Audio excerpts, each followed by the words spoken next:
Hello there. It's Dizon here, and I want to share with you guys an exciting new book that just came out. The title of the book is called The Seed of Abraham: Intersections of Jewish and Christian Thought, which is edited by Michael M.C. Reardon and Pesach Wolicki.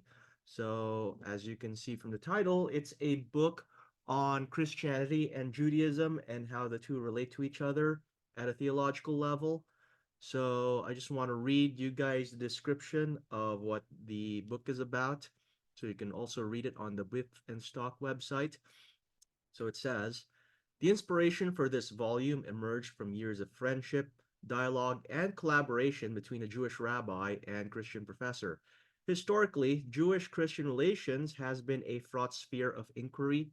Despite sharing a set of scriptures, the relationship between Christians and Jews has been marked by distrust, misunderstandings, and exaggerated theological differences, which taken together appear to create an indissoluble wedge between the two faiths. This volume brings the two faiths into fruitful and productive dialogue by unearthing recondite yet highly significant features shared between them. Beyond being an academic exercise, the inspiration undergirding this project is to bridge the gap between Jews and Christians. Sorry to say, the aspiration undergirding this project is to bridge the gap between Jews and Christians, and by doing so, chart a path forward toward rapprochement, reconciliation, and Jewish Christian unity. So it has a number of very interesting chapters in it. It actually started off as a conference presentation, so a series of conference talks held at Canada Christian College back in 2021, where I was in attendance.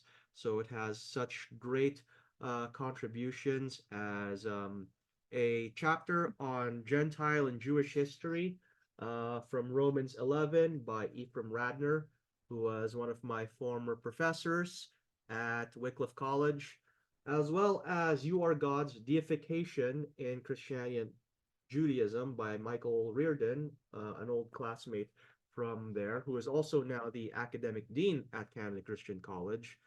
Um, it'd be interesting to read about theosis from both a Christian and Jewish perspective. But what I really want to get your attention on is a chapter that I wrote, Early High Christology and Second Temple Jewish Literature. That's the fourth chapter in the book. And this is based on a presentation that I did for that conference, which I also did for Reason in Theology, for those who have been following the channel as far back as 2021. And now it's a chapter in this book where I argue that the precedents for New Testament Christology can be traced all the way back to Second Temple Judaism through such writings as Fourth Ezra, the Book of Enoch, the writings of Philo, and some of the Dead Sea Scrolls. And when you read the Gospels closely, especially the Gospel of Mark, you can see the same patterns of thought being reflected in the gospel. And this is important to note because it plays into some of the ongoing debates on whether or not high Christology, the idea of Jesus being divine, was something that emerged early on in Christian history or if it's something that came later. And understanding how Second Temple Judaism plays into early high Christology actually helps to make a better case for an early high Christology. So this has apologetic use as well. If you're ever talking to, say, Muslims or Unitarians who don't believe in the divinity of Jesus. So if that is something interests you, or if you're interested in any of the other chapters that I mentioned, I highly recommend getting this book, The Seed of Abraham.